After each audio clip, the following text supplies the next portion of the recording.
All right.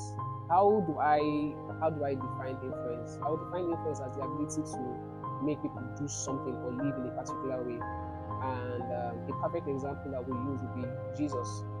Right? He had his disciples, and at some point, the disciples were just on their own, and the people saw them, and they were wondering what has gone wrong with these ones, what happened with them, and then they realized these were the ones that were with Jesus.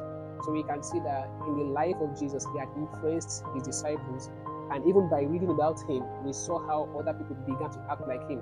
Another example would be Jesus on the cross.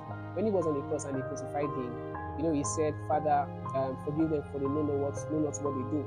And then we now still see Stephen at some point. He was being stoned to death. And what did he say? He said, "Do not hold it to their charge."